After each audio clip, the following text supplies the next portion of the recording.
ভালোবাসার বাংলাদেশ।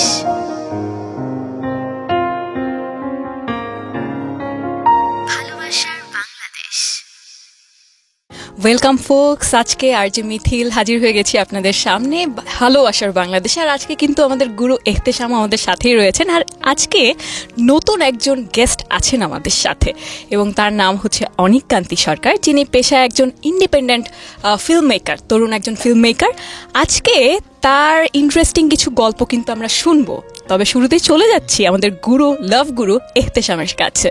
চলো আকাশ ছুঁয়ে দেখি, চলো স্বাধীন দেশটারে বুকে বেঁধে রাখি, চলো কারো ভালো লাগায় উচ্ছ্বসিত হই, চলো কারো কষ্টে আহাজারি করি, চলো প্রিয়তমার চোখে রাখি চোখ, কানে কানে বলি জান আমি তোমাকে অনেক ভালোবাসি। বিশ্বাস করুন, এই আমি তোমাকে ভালোবাসি এই কথাটা এত বেশি সার্বজনীন, এত বেশি গুরুত্বপূর্ণ এবং এত বেশি মূল্যবান, ওজনদার একটা বাক্য। যারা সত্যি ভালোবাসে তারা এই কথাগুলো শোনার পর এই বাক্যটি শোনার সাথে সাথে তাদের মধ্যে ভালোবাসার অন্যরকম একটা অনুভূতি খেলা করে। আসলে অনেক এরকম কি হয়? আমি নাকি কাব্য করতেছি তাই বলতেছি না, আসলে মানে ভালোবাসার অনুভূতিটা আসলে এইরকমই আর কি। আমার কাছে মনে হয় একটু মানে একটু অন্যরকম, একটু আলাদা। আসলে ইন জেনারেল আমরা ইমোশনস গুলাকে যেভাবে শব্দ দিয়ে ব্যাখ্যা করি, আসলে ভালোবাসার শব্দগুলো আমার কাছে মনে হয় যে একটু আলাদা, একটু মিলে না কোনো কিছুর সাথে, গভীর গভীর আসলে মিলে, কিছুটা মিলে কিন্তু আরেকটু ডিপ, গভীর গভীর গভীর মানে এনিওয়ে, অসম্ভব ভালোবাসার সাথে সবাইকে স্বাগত জানাচ্ছি ভালোবাসার বাংলাদেশের ক্যানভাস, ঢাকা FM 90.4। আজকের guest of honour Anik Kanti Sarkar, স্বাগত। Thank you so much. কেমন আছো? আছি, ভালো আছি, চলছে। শুনি তোমার জীবনের কথা। আমার খুব সিম্পল একটা জীবন, খুব সাধারণ একটা মানুষ। আমি সবসময় একটা খুব সাধারণ মানুষ হতে চেয়েছি। ছোটবেলা থেকে আসলে আমি একটু পড়াশোনা সেন্ট্রিক ছিলাম আর কি। আমার যারা বন্ধুরা, কোন স্কুল তোমার? আমার স্কুল ছিল আফতাবউদ্দিন স্কুল অ্যান্ড কলেজ, এটা ছিল কিশোরগঞ্জে। তো ওখান থেকে আমার বন্ধু বান্ধব যারা আছে, আমাকে সবাই যারা চেনে, তো ওই রকম আমি আসলে পড়াশোনা নিয়েই ব্যস্ত থাকতাম আর কি। তো আমার বন্ধু বান্ধবরা যখন মানে তাদের উঠতি বয়সে প্রেম করার জন্য মানে কোয়াইট ইন্টারেস্টেড হতো, তখন দেখা গেছে যে আমি গণিত, উচ্চতর গণিত, মানে অ্যালজেব্রা, এগুলা নিয়ে আমি আসলে এইটা নিয়ে আসলে আমার মানে সিরিয়াসনেস ছিল আর কি। তো যারা প্রেম করতো তখন আমার কাছে আসলে বোকা মনে হইতো আর কি, বা এই জিনিসটা আমার মাথায় আসতো না। সর্বোচ্চ প্রেম বলতে সিনেমা দেখে আসলে মানে যেটা প্রেম, আসলে নায়ক নায়িকার যে প্রেম, যখন সিনেমা দেখতাম তখন ভাবতাম যে আহা, নায়কের জায়গায় আমি, নায়িকার জায়গায়, এইটা মনে হয় পছন্দ। নায়িকা ওই সময় ফার্স্ট ক্রাশ ছিল ববিতা। হ্যাঁ, কিভাবে বুঝলেন? আমার জন্য না, আপনি লাভ গুরু, এটা হতেই পারে, আপনি তো বুঝবেন। ট্রুলি ফার্স্ট ক্রাশ ওয়াজ ববিতা ম্যাডাম। মানে অ্যাকচুয়ালি আমি ববিতাকে কোনোদিন ম্যাডাম বলি না। আমরা যখন একদম ছোট, তখন আমার বাবাদের সময় আমাদেরকে ভালোবাসতে শিখিয়েছে। তারপর আফতাবউদ্দিন স্কুল কলেজ, তারপর কোথায়? তারপরে আমি ওইখান থেকে এসএসসি কমপ্লিট করার পরে আমি চলে আসি। ওইখানে একটা গল্প আছে, ওই স্ট্রাগলের একটা গল্প আছে। যেমন আমি যে এলাকাটা থেকে বড় হয়েছি, যে কথাটা না বললে আসলে মানে ভালোবাসার গল্প অপূর্ণ থাকবে আমি মনে করি। এটা কিশোরগঞ্জে, এটা আমার মায়ের একটা স্ট্রাগলের গল্প। কি কারণে সে সবসময় চাইতো যে আমি একটু ভালো জায়গায় পড়াশোনা করি, একটু ভালো জায়গায় যাই। তো আমাদের সোশ্যাল যে কালচারটা এরকম ছিল যে লাইক বাড়ির মেয়ে তার ছেলেরে নিয়ে কোথাও পড়াইতে যাচ্ছে, যে এই জিনিসটা খারাপ ভাবে দেখে, মানে কাইন্ড যে বাড়ির বউ কেন মানে বাজারে যাচ্ছে। এবং এটার জন্য ইনফ্যাক্ট আমার মার অনেক কটু কথাও শুনতে হয়েছে আর কি। তো ফাইনালি আমার ফ্যামিলির কাছ থেকে হোক। আমাকে কি একটা সেকেন্ড সময় দিতে পারে জায়গাতে? বিলিভ মি, সনাতনীদের ক্ষেত্রে আমার কিছু কিছু জিনিস দারুণভাবে আমাকে প্রভাবিত করে। তার মধ্যে একটা বড় জিনিস হচ্ছে রাখি। ভাই বোনদের মধ্যে যখন ঝামেলা বাঁধে, আমার মনে হয় ওই অন্তত একটা উপলক্ষকে ঘিরে তখন আবারও তাদের একসাথে হওয়ার সুযোগ হয়। আর একটা কথা আমি এহতেশাম আমার বুকের মধ্যে অসম্ভব রকম প্রভাবিত করে, অনুপ্রাণিত করে যখন সনাতন ধর্মে যারা বিশ্বাস করেন, স্পেশালি মায়েরা বাচ্চাদেরকে নিয়ে প্রাণান্তকর পরিশ্রম করেন। বিশ্বাস করেন, রাস্তাঘাটে যখন আমি মানুষগুলোকে দেখি, খুব মনোযোগ দিয়ে দেখি, ছুটতে থাকেন, যাদের চোখে মুখে কোনো দিকে কোনো খেয়াল নাই, খেয়াল শুধু একটা, তার বাচ্চাকে ভবিষ্যতের অনেক একটা বড় জায়গাতে এস্টাবলিশ করতে হবে। এই পরিশ্রম, নিরবিচ্ছিন্ন পরিশ্রম সবাই করে, সনাতনী মাদেরকে আমি একটু বেশি যেন করতে দেখেছি। ওই সেই বাচ্চাটাকে আর্টে ফার্স্ট হইতে হবে, তাকে গানে সেরা হইতে হবে, লেখাপড়াতে 1 নম্বরে থাকতে হবে, অসম্ভব পরিশ্রম। বিশেষ করে এই কথাগুলো বলার সময় যখন চোখে পানি আসে, এটা ধরেই নেবেন এতে সে মুসলমান হলেও সনাতনী যে কথাটা বলছে ভেতর থেকে আত্মস্থ করে বিধায় বলতেছে।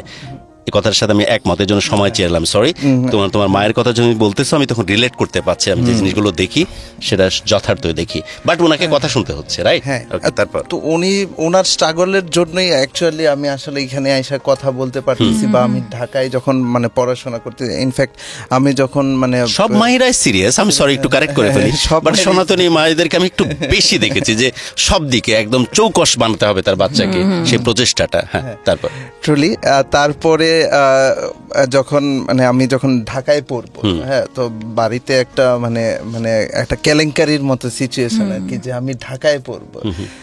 তো এখন আমার ভালো একটা রেজাল্ট আসে, তো আমি ঢাকায় পড়ার ক্যাপাবল, তো নানানভাবে হলো আমি আমার মা আমাকে ঢাকায় পড়তে পাঠায়।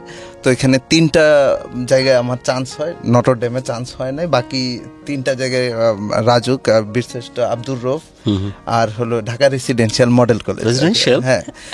ফাইনালি কোথায় ভর্তি হলি? আমি কিন্তু রেমিয়েন্স, আমি আব্দুর রফে ছিলাম। অনেস্টলি বলতে কোথায় রউফ রেসিডেন্সিয়াল কোথায় গেলি? নাকি নটর ডেম? গ্যাং কোথায়? আমার ইচ্ছা ছিল আসলে রাজুকে পড়ার, মানে combined study. Residential is the best না, এরকম ক্যাম্পাস কোথায় পাওয়া যাবে না। তো ফাইনালি আমার মানে ফ্যামিলি, মা চায় নাই যে আমি আসলে বাউন্ডুলে হোক, বাউন্ডুলে হোক, ভালো জায়গায় ভালো হোক, ভালো হওয়ার, এই কারণে আমাকে ধরে রেসিডেন্সিয়ালে ভর্তি করে দিয়েছে। Residential the best. ওকে। এবং আমাকে যখন রেখে যায় আমি অনেক কান্না করছিলাম ওই দিন। আমার মনে পড়ে যে আমার বাবা যখন রেখে যাচ্ছে, আমার যখন হাউসে প্রথমবার আমি মানে ফর দ্য ফার্স্ট টাইম আমার ফ্যামিলির বাইরে আসলে। কোন হাউস? নজরুল ইসলাম হাউসে ছিলাম, লাউন হাউস।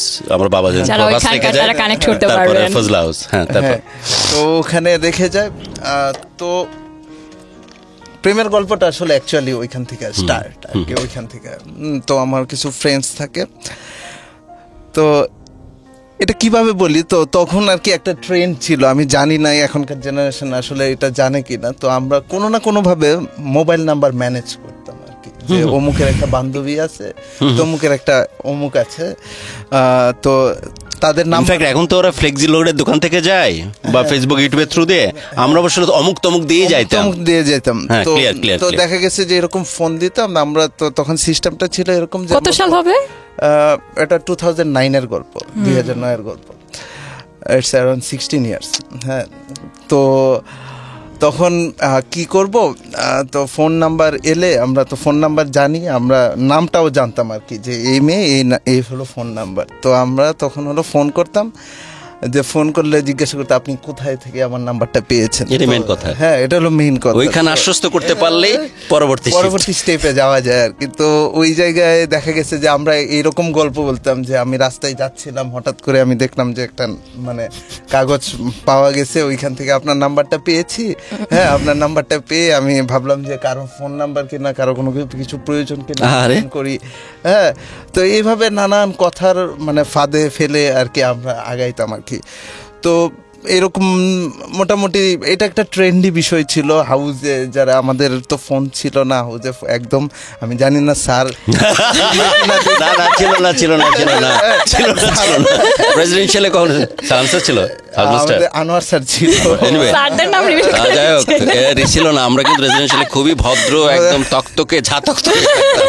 হ্যাঁ, কিন্তু দুষ্টু কিছু ছেলেরা নিয়ে আসতো মোবাইল, ওই দুষ্টু ছেলেদের মোবাইল কথা বলতাম আমরা, রিচার্জ করে দেওয়ার বিনিময়ে একটু কথা বলার সুযোগ পাইতাম। তারপর তো ওইখান থেকে তো আমরা কথা বলতাম 3 থেকে 4 জনের সাথে।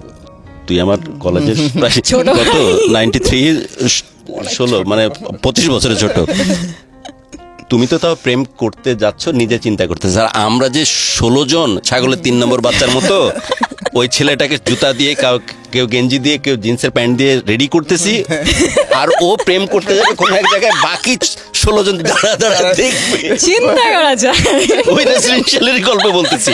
আমরা বের হইতাম হয়তো ওই যে যখন পিটি টাইমের পরে, but residential is very good. আমরা চুপ করে কিছু দুষ্ট ছেলে এই কাজগুলো করতাম। ওকে, তারপর এভাবে বেশ কয়েকজনের সাথে কথা হলো, জমলো না আর কি বিষয়টা। মানে আমি মানে যেরকম চাচ্ছিলাম, মানে একটা থাকে না একটা স্পার্ক ভিতরে, কিক আসবে, একটা কিক আসবে কারোর কথায়।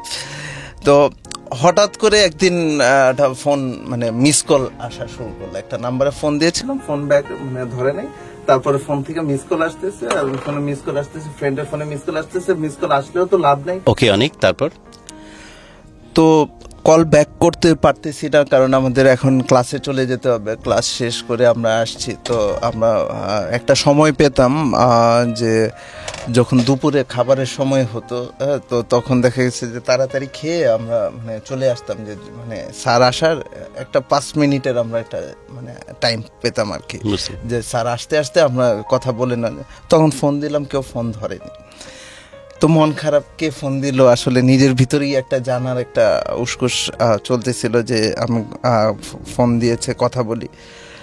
তো ফাইনালি রাতের বেলা মানে আমাদের কথা হলো, মানে that was the first time we talk together. তো আমি তখন আসলে বইপত্রের রবীন্দ্রনাথ, কিছু নজরুল, এগুলা ছাড়া আসলে আমার ভিতরে আর কি ওই রকম কোনো কবিতা লাইন বা কোনো কিছু ছিল না। তো আমার একটা ফ্রেন্ড ছিল, আই এম লাকি, ও এখন আর্মিতে আছে। তো ও খুব মানে সাহিত্যিক লোক ছিল। তো আমার প্রেমটা শুরু হয় এইভাবে যে একজন, আমরা টিভিতে যেরকম নিউজ পড়ি না, এরকম প্রম্পট ধরে থাকতো, তো এরকম প্রম্পট ধরে ধরে রাখা হইতো। আমি ওখানে দেখে দেখে হ্যাঁ আমি ওই প্রেমটা করছি আর কি। মানে ফাইনালি প্রেমের শুরুটা আর কি, স্টার্টিংটা কথাটা কিভাবে হইতো শুনি, প্রম্পট কি ধরনের প্রম্পট থাকতো? ও খুবই ইন্টারেস্টিং, যে মানে একটা কি ভালো লাগে, হ্যাঁ মানে একটা মানে কোন কোন জিনিস ভালো লাগে, হ্যাঁ যে আমাকে কেমন ভাবে চায়, বা এটা বিগিনিং এর কেউ একজন লেখা ধরে তুমি লেখা পড়তেছ আর বলতেছ, আমি বলতেছি আর কি। হ্যাঁ, তো দ্যাট ওয়াজ দ্য স্টার্ট। তো এইভাবে কথা শুরু হলো। তো মোটামুটি ও আমাকে 7 to 8 days হলো আমাকে গ্রুম আপ করছে। হ্যাঁ, শুধু ফোনের আলাপের বাইরেও আমাকে কিছু কিছু জিনিস সে, ইনফ্যাক্ট আমার প্রথম দিকের চিঠিগুলা, হ্যাঁ আমার ওই ফ্রেন্ড লিখে দিত। তো তখন আমরা চিঠি পাঠাইতাম। তো ফোনে যখন কথা বলতাম তখন কিন্তু জানি না, মানে মেয়েটা বলতে চাচ্ছে না, তখন কিন্তু মেয়েরা বলতে চাইতো না ওর বাড়ি কোথায়, ও কোথায় থাকে, ওর ঠিকানা কোনো কিছু দিতে চাইতো না, কারণ আমরা গিফট পাঠাইতে চাইতাম বা কোনো না কোনোভাবে আমরা কাছে যেতে চাইতাম। তো এই কারণে তখন ও ফোনে দিতে চাচ্ছে না। তো তখন বললাম যে আমি একটা চিঠি লিখতে চাই। ঠিক আছে, যে কি কেন চিঠি লিখতে চাই? তো সম্ভবত ওইটা চিঠি লেখার মানে আমরা শেষ একটা জেনারেশন, আমরা যারা চিঠি লিখতে পারছি আর কি, মানে আমাদের প্রেমিকা লাস্ট জেনারেশন, আমরা তখন চিঠি লেখা শুরু করি। তো চিঠি যখন 1-2টা চিঠি লিখি, তো তখন একটা খুব সুন্দর একটা জিনিস ছিল, জিপিও বক্স নাম্বার একটা ছিল, জানি না যে জিপিও নাম্বার ছিল, এখন জেনারেশন আসলে জানে কিনা। তো আমাদের একটা জিপিও নাম্বার ছিল, 2 জনের একটা জিপিও নাম্বার ছিল। তো আমিও আমার ঠিকানাটা দিতাম না, আমি বলতাম যে যতক্ষণ না পর্যন্ত তুমি তোমার ঠিকানাটা বলবা ততক্ষণ পর্যন্ত আমি আমার ঠিকানাটাও দিব না। তো আমাদের একটা সলিউশন হিসাবে তখন আমরা একটা 2 জন 2টা জিপিও নাম্বার আমরা ওপেন করি। তো ওইখানে আমরা আসলে মানে চিঠি চালাচালি বিষয়টা স্টার্ট হয় আর কি। তো আমি একটা সন্দেহ করতাম ওর অ্যাকসেন্ট শুনে, যে সে, তো আমার ফ্রেন্ডরা সবাই বলতো যে she should be from south, মানে বাংলাদেশের দক্ষিণবঙ্গ থেকে কোথাও হবে। তো দক্ষিণবঙ্গের কোথা থেকে হইতে পারে? তো এইটা নিয়ে যেগুলো পাশে থাকতো ওরা শুনেনি, ভয়েস টয়েস শুনতে চাইতো না। হ্যাঁ হ্যাঁ, ওরাও ভয়েস টয়েস শুনতো। আমি রিলেট করতে চেষ্টা করছি, কৈশোরের প্রেম, সবাই খুবই ইন্টারেস্টেড। আমাদের ওই ফ্রেন্ড প্রেম করতো, কিন্তু আমরা ভয়েস টয়েস মানে পুরো ফ্রেন্ডসদের ভিতরে একজন প্রেম করতে, গ্যাং, পুরো গ্যাংয়ের ভিতর প্রেম। হ্যাঁ, তো ওরা বলছে যে এটা অবশ্যই দক্ষিণবঙ্গের মেয়ে হবে, হ্যাঁ মানে সামহাও দেখা করতেই হবে। তো এর ভিতরে মজার বিষয় হলো কি, আমি জানতাম না এই মেয়েটা অ্যাকচুয়ালি আমার ফ্রেন্ডের কাজিনের ক্লাসমেট। আচ্ছা, তো ইচ্ছা করে মানে ও হলো আমার নাম্বারটা অ্যাকচুয়ালি মানে ওর কাছে পিক করছে। আমি প্রথমে ভাবছিলাম যে আমি হয়তো বা ওই যে বিভিন্ন ছড়ায় ছিটায় নাম্বার থেকে ফোন দিয়েছি, অ্যাকচুয়ালি এই ফোনটা আসলে মানে ইন্টেনশনাল ছিল, ওই দিক থেকে আসছে। বুঝছি, মানে পাত্র হিসেবে তোমার বন্ধু পছন্দ করছে বিধায় তার বোনের বান্ধবীকে দিয়ে ফোন দেওয়া হয়েছে। তো ওই ফোনটা যখন পেলাম, তো এটা পরবর্তীতে আসলে আসছে। তো আমাদের টুকটাক ফোনে আলাপ হচ্ছে, কিন্তু মানে সে আমাকে শুধু ঘুরাই যাচ্ছে। হ্যাঁ, এটা 2 মাস হয়ে গেছে, আমার তো কোনো কিছুই ভালো লাগে না, কারণ ফোনে কথা বলতেছি আমার, হ্যাঁ, এরপরে রেসিডেন্সিয়াল থেকে বেরো হইতে পারতেছি না। ফোন রিচার্জ করার জন্য একবার রিচার্জ করতে বাইরে গেলাম, গিয়ে ওয়ালটপকে লাফ দিয়ে সরাসরি মানে আমাদের পেছন দিয়ে যে নিশুর যে রেস্টুরেন্ট গুলো কন্ট্রাক্টরি আওয়াজ দিলেই রিচার্জ করে দিত। আমরা আবার একটু মানে খাওয়া দাওয়া করতে গিয়েছিলাম আর কি। তো ওই প্যাকেজে আমি যখন লাভ দিয়ে বলি, আমাদের ফিরোজ খান স্যার মারা গেছেন, স্যারের জন্য প্রার্থনা করি। অবশ্যই স্যারের সামনে এসে পড়লাম আর কি। স্যার মানে ধোবাবাড়ির ওই দিকটা, হ্যাঁ, একদম প্রথম টপকে আইসেই স্যারের সামনে এসে পড়লাম। স্যার বললো যে ঠিক আছে, তোমাদের সাথে এখন তো কথা বলা যাবে না, রাতে কথা বলতেছি। তো আমাদের রাতে স্যার খুব ভালো মানে আমাদের ক্লাস নিত আর কি। তো প্রেমের জন্য এই পাগলামি করতে করতে করতে করতে অ্যারাউন্ড 6 থেকে 8 মাস চলে গেল। আমি আর কোনোভাবেই সহ্য করতে পারতেছি না যে আমার এবার ওরা খুঁজে বের করতেই হবে। তো আমি মানে এর ভিতরে মানে কান্নাকাটি, পড়ালেখা তো বাদ চাঙ্গে, যে কেন আপনি আমার সাথে দেখা করবেন না, বা কেন তুমি আমার সাথে দেখা করবা না, এটা নিয়ে আমাদের একটা মানে হালকা ঝগড়াঝাটি। তো আমাদের প্রেমে আসলে প্রেম যেমন ঝগড়াঝাটিও আসলে মানে সমান মাত্রায় চলছে আর কি শুরু থেকে। মানে শুরুর প্রথমে একটু সফট ছিল, পরে আস্তে আস্তে টক ঝাল মিষ্টির দিকেই যাচ্ছে। তো ফাইনালি কলেজ বন্ধ হলো। কলেজ বন্ধ হওয়ার পরে ফার্স্ট মিট করতে মানে আমি প্ল্যান করলাম। কলেজে যেটা হইতো যে একটা নির্দিষ্ট অ্যামাউন্ট মানে বাবা রেখে যেত, আমরা আবার এটা অ্যামাউন্টটা তুলতে পারতাম আর কি, যখন আমাদের একটা সেমিস্টার শেষ হয়ে যেত।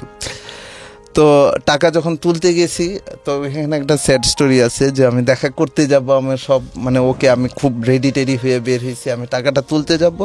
তো তখন যিনি ছিলেন মানে অফিসার অ্যাকাউন্টসের, তো উনি বলতেছে যে এই টাকাটা তো এইভাবে আমরা স্টুডেন্টদের হাতে দিই, এই টাকাটা তোমার বাবার অ্যাকাউন্টে চলে যাবে, যে টাকাটা এক্সট্রা ছিল।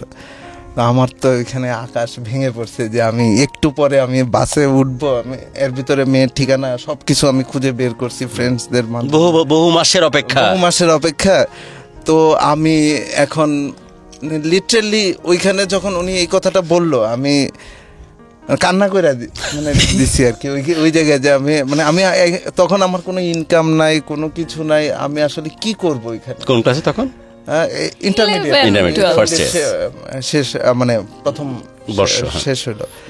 তো তখন আসলে মানে আমি মানে কি করব, আমার মানে পুরা মাথা ঘুরতেছে। আমি ওইখানে কান্না করতেছি, ওইখানে বলতেছে যে আপনি কেন কান্না করতেছেন, বলতেছে আমি বলছি না কিছু না, হ্যাঁ এরকম। আমি বলছি আমার কিছু টাকার দরকার ছিল, সামহাও আমি মানে এখন টাকা ম্যানেজ করতে পারতেছি না, তো এখন কি করব, খুব মন খারাপ। তো তখন আমার যে ফ্রেন্ডের যে কাজিন ছিল, ঠিক আছে, ওই কাজিন আবার কোনোভাবে এই জিনিসটা যে দাদা আসবে, কিন্তু দাদা কেন আসতেছে না, তো এখন টাকা অ্যাকাউন্টে চলে গেছে, দাদা বাবার অ্যাকাউন্টে। তারপর তো কষ্টে তাকে বললাম যে এই সিচুয়েশন, তো বললো যে সমস্যা নাই দাদা, আপনি আসেন অমুক ইয়াতে আসেন, আপনি বাসে উঠেন, তারপরে আমরা দেখতেছি, আপনি আগে আসেন। হ্যাঁ, তো ফাইনালি একটু লজ্জা আবার একটু কান্না, আমার মনে একটা শান্তি। তো ভাবলাম যে লজ্জা পেয়ে লাভ নেই, 6 মাস ধরে অপেক্ষা। তো ফাইনালি আমার তখন একটা ফ্রেন্ড ছিল, ওর কাছ থেকে একটা ক্যামেরা নিয়ে যায়, এরকম ছোট খেটাস একটা ক্যামেরা। তো তখন আমার ছবি তোলার একটু শখ ছিল, তো আমার একটা শখ ছিল যে ও আসবে, দাঁড়াবে, আমি ওর প্রথম একটা মানে একটা ক্লিক করবো আর কি। এখন যেটাকে কি জানি বলে, ক্যান্ডিড, হ্যাঁ, তো ওই আমলের ক্যান্ডিড আর কি। তো তখন আসছে, তো ওই ছোট বোনটা ও বলছে যে দাদা আমি মানে তখন হলো খুলনা, ওই জোনটা দক্ষিণবঙ্গে খুলনা ছিল বাড়ি। তো খুলনা আমি নামছি বাস স্ট্যান্ডে, খুলনা বাস স্ট্যান্ডে নামার পরে বলছে সব মানে ডিটেল মনে থাকার কথা না, গাড়িতে নামলাম, বাতাস কেমন ছিল, ওয়েদার কেমন ছিল, মনে পড়ে না সব ডিটেলে একদম? হ্যাঁ, আর একটু ডিটেল বলবো। তো তারপরে বেসিক্যালি আমার যশোরের পর থেকে আসলে মানে আমার মানে যশোর যখন পার হচ্ছে অ্যাকচুয়ালি তখন থেকে আসলে আমার ভিতরে এমন একটা অনুভূতি কাজ করতেছে যে মানে আমি প্রথমবার ওই রোডে যাচ্ছি, বাসটা কি ঠিকঠাক জায়গায় থামবে তো, হ্যাঁ, নাকি ও আগায় নিয়ে চলে যাবে। হ্যাঁ, তো আমি ঘুমাতে চাচ্ছিলাম, আসলে আমার সারা রাত কোনো ঘুমই হয় নাই, যে আসলে ওই এলাকায় যাচ্ছি।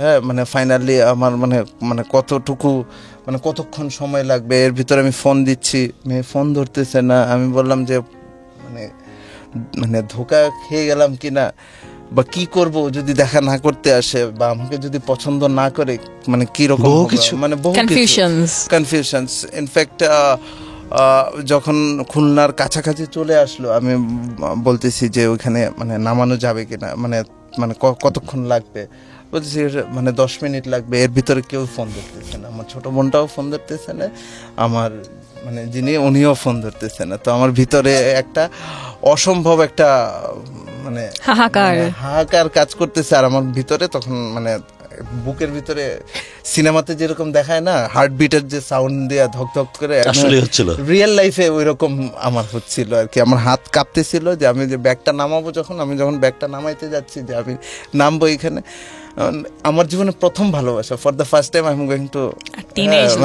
মানে মিট সামওয়ান। হ্যাঁ, তো তখন আসলে আমার ওই জায়গায় আমার ভিতরে একটা ভয় ঢুকে গেল, মানে ভালোবাসার সাথে সাথে আমার একটা ভিতরে হারানোর ভয়, এক্স্যাক্টলি হারানোর ভয় জিনিসটা, যে আমি এতদিন কথা বললাম, সামহাউ যদি সে আমাকে পছন্দ না করে, হ্যাঁ, যদি এটা ফাংশন না হয়, কিন্তু প্রেমে তো পড়ে গেছি অলরেডি, প্রেমে আমি পড়ে গেছি, কিন্তু মোস্ট ইম্পর্টেন্ট ইজ দ্যাট আমি তো তাকে দেখিনি, আসলে সে দেখতে কেমন, এটাও তো একটা কোশ্চেন। এটাও একটা মানে তখন একটা মানে তখন আমি জানি না সে মোটা, কালো, লম্বা, ছোট, হ্যাঁ, মানে কোনো কিছু আমি জানি না। 6 মাস তো দুজন একদম কাছে চলে আসছে, মানে লাভিডাভি হয়ে গেছে, হ্যাঁ, তাই না, ভেতরে কিন্তু কেউ কাউকে দেখেনি। এখন দেখার পর কি রিঅ্যাকশন হয়, তারপর ও আমাকে কেমন দেখবে। তো আমি অপেক্ষা করতেছি, তো আমার ছোট বোন ফোন দিচ্ছে, ও বলতেছে দাদা আমি তো ব্যস্ত, আমি আসতে পারবো না, তো আপনার জন্য যিনি আসছেন তিনি আসেন বাস স্ট্যান্ডে, আপনি খুঁজে বের করেন। তো আমি তো এক জটিলতায় পড়লাম যে এখন খুঁজে বের করেন, মিষ্টির জটিলতা। তখন 8টা সকাল 7:30 কি 8টা বাজে। তো মাত্র খুলনা লোকাল শহরে তখন মানে মাত্র ঘন্টা তো আছে, অনেক ঘন্টা তো আছে, কেমন দেখবো ও তোমাকে কেমন দেখবে। তো আমি অপেক্ষা করতেছি যে এখন আমি কিভাবে তার এই জায়গায় খুঁজে বাইর করবো আর কি, মানে কে আমার প্রেমিকা। হ্যাঁ, তো সকাল 7:30 থেকে আমি 8:30 পর্যন্ত 1 ঘন্টা আমি ওইখানে অপেক্ষা করতেছি, চা খাচ্ছি, আশপাশে ঘোরাফেরা করতেছি। হ্যাঁ, কোনো মহিলা বা মেয়ে তখনও মানে ভোরবেলা বের হয় না, ওই রকম 2-1 দেখলাম যে একটু বয়স্ক, ভাবলাম যে না লজিক্যালি। তো এইরকম ঘুরতেছি তো 8:30টার দিকে একদম আমার খেয়াল আছে যে 8:30টার দিকে একটা কালো চাদর পরা, হ্যাঁ, একটা মেয়ে, কেমন ছিল সেই দৃশ্য অনুভূতি? তো আমি বললাম যে এর ভিতরে আমাকে ফোন ধরতেছে না। তো আমি চিন্তা করলাম যে তখন অনেস্টলি আমি বলতেছি, তখন আমি চিন্তা করলাম যে ওই মেয়ে যদি নাও দেখা করতে আসে, ঠিক আছে, এই মেয়েটার আমার পছন্দ হয়েছে, আমি এর সাথেই প্রেম করবো। এত ভালো লাগছে দেখে, হার্ট টু হার্ট কানেকশন। কালো চাদর, হ্যাঁ, কালো চাদর, হাতে ছোট্ট একটা পার্স ছিল, ব্যাগ, হ্যাঁ, ছোট একটা পার্স। সকালবেলা আসছে তো মানে একদম বাসা থেকে একদম নর্মালি বের হয়েছে।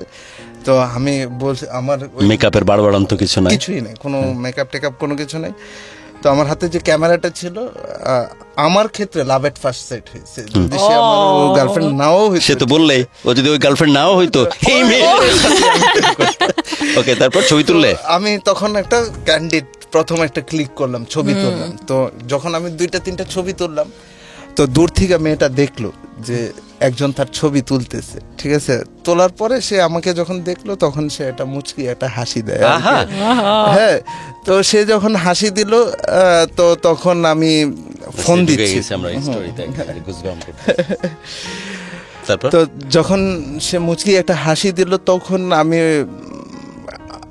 আবার আমার ভিতরে একটা মানে এবার আমার পালা, আমাকে পছন্দ করবে তো হ্যাঁ, তো তখন আমার বাট ইউ কনফার্ম না যে আমার এটাই সেটা, যেহেতু মুচকি হাসি দিচ্ছে নাকি? আমি ধরে নিয়েছে। না, আগে যেটা যাই হোক এটা হবে। ওইটা বাদ।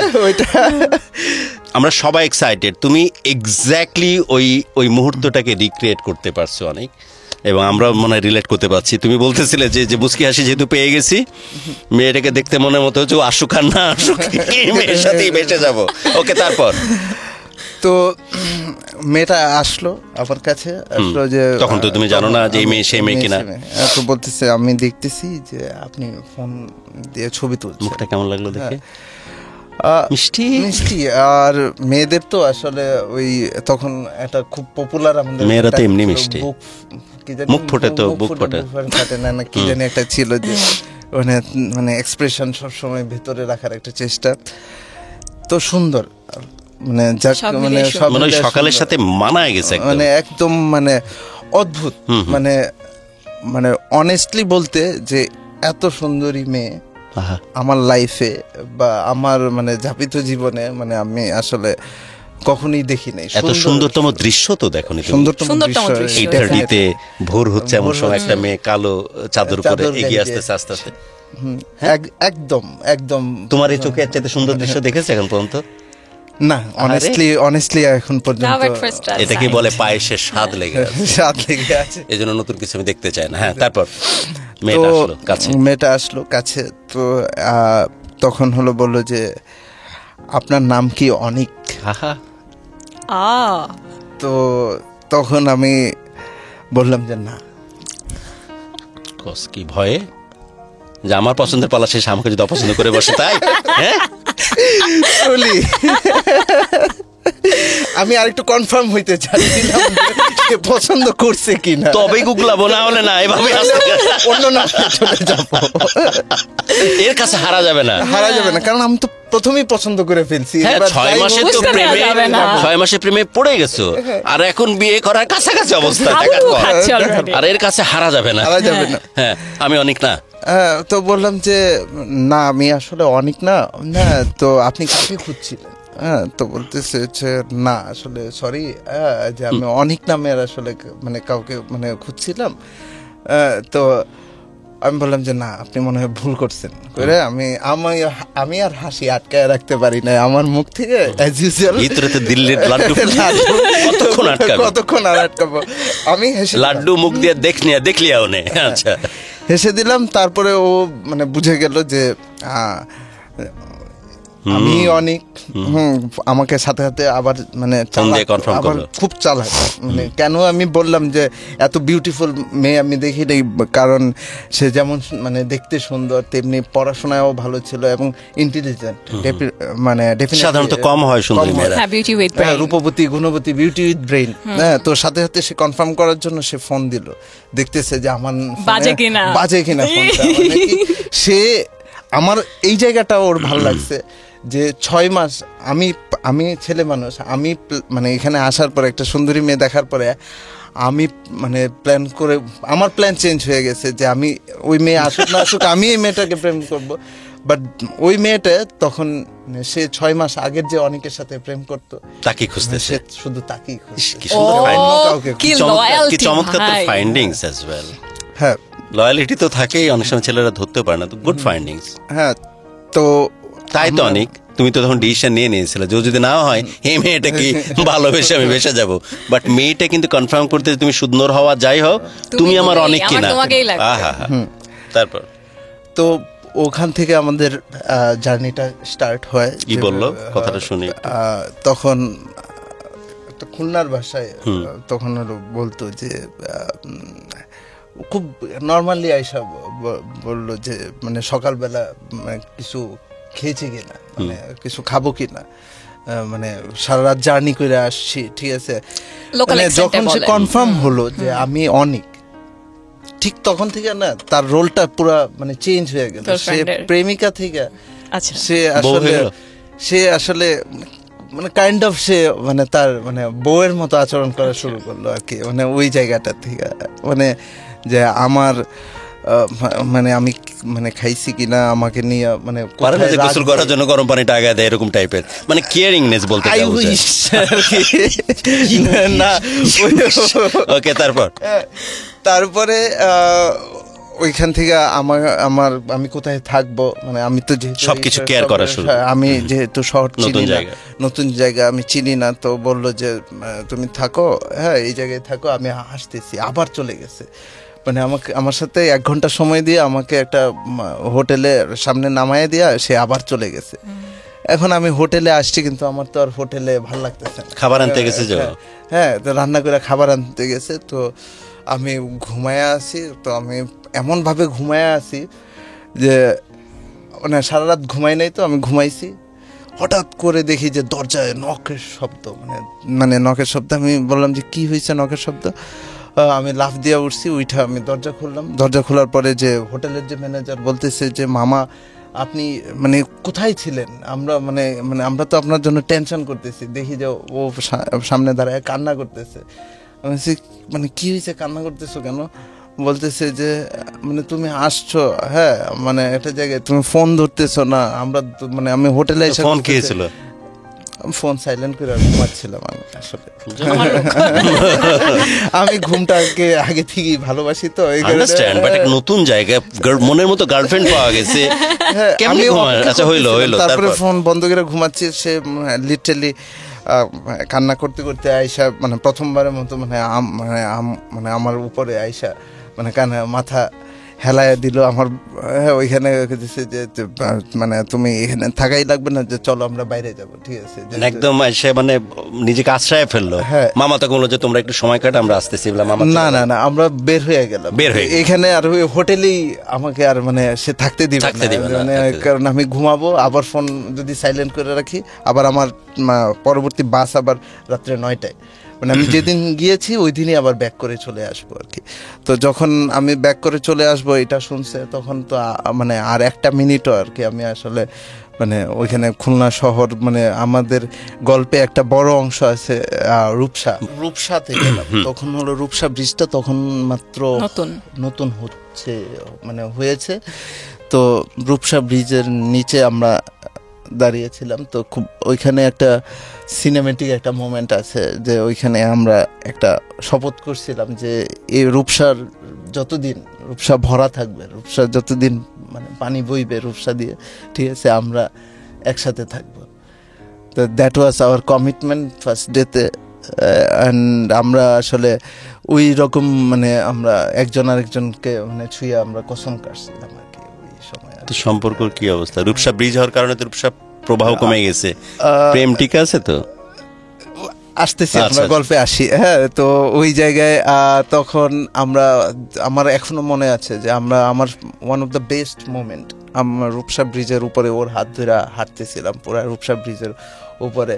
হ্যাঁ, আশপাশের লোকজন সবাই তাকায় ছিল। হ্যাঁ, তো আমার হাতটা ধরে এরকম কাঁধে মাথা রাখতেছিল। হ্যাঁ, তো এই প্রথম আমি আসলে লজ্জা পাই নাই আর কি কোনো মানে মেয়ের সাথে হাইটা বা মেয়ের দেখে। আমার কাছে মনে হচ্ছিল যে শি ইজ দ্য ওয়ান, মানে I am waiting for so long, এবং আমার পরবর্তী জীবনটাও আমি তার সাথেই কাটাইতে চাই। যে এই যে একটা বিশ্বাস, একটা আস্থা, একটা মানে হৃদয়ের মানে কাছাকাছি একটা জায়গায় একটা মোমেন্ট আছে না, যে একটা 3-4 ঘন্টার ভিতরে একটা মানুষ কিভাবে আরেকটা মানুষকে দখল করে নিতে পারে। তার মানে আমার কাছে মনে হচ্ছিল যে এখন ও যা বলবে আমি তাই করতে পারবো। যে আমাকে যদি বলে যে আমাকে পাওয়ার জন্য তুমি রূপসা ব্রিজ থেকে লাফ দাও, হ্যাঁ, আমি দ্বিতীয়বার চিন্তা করব না এবং রূপসা ব্রিজ থেকে লাফ দিতে। এবং আমার ভেতরে এরকম একটা অনুভূতি ছিল যে আমি যদি লাফ দেই, ঠিক আছে, ও কোনো না কোনোভাবে আমাকে সেভ করে ফেলবে। মানে এই পৃথিবীতে কেউ আমাকে বাঁচাইতে আসুক না আসুক, অন্তত ও আমাকে সেভ করতে। এইভাবে 3-4 ঘন্টা আপন করে ফেলেছে, দখল করে নিয়েছে, একদম দখল করে ফেলছে। আপন তো আগেই দখল শব্দটা পারফেক্ট, দখল হয়ে গেছি।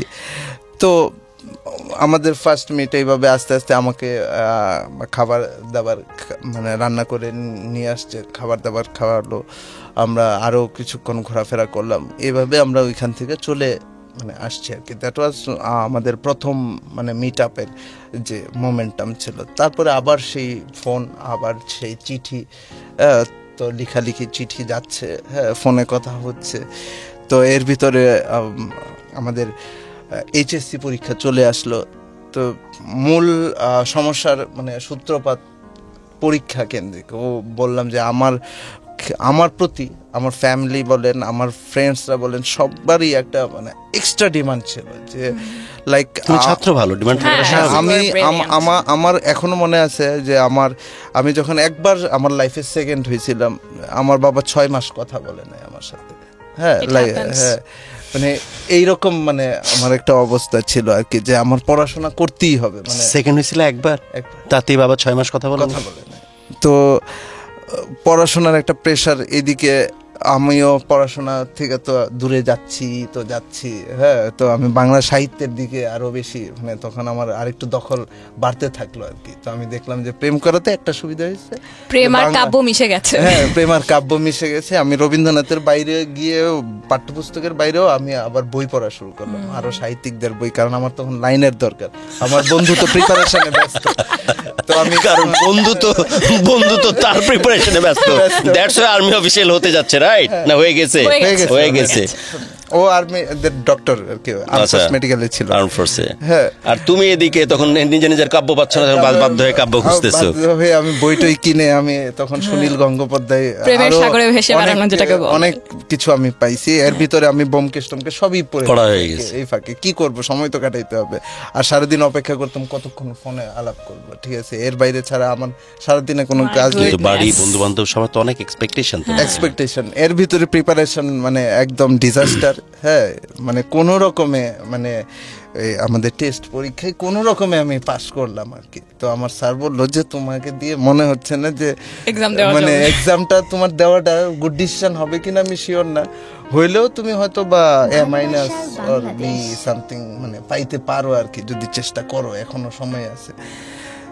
তো আমি বললাম যে স্যার, হ্যাঁ যেভাবেই হোক আমার A+ পাইতে হবে, কোনো টোটকা থাকলে দেন।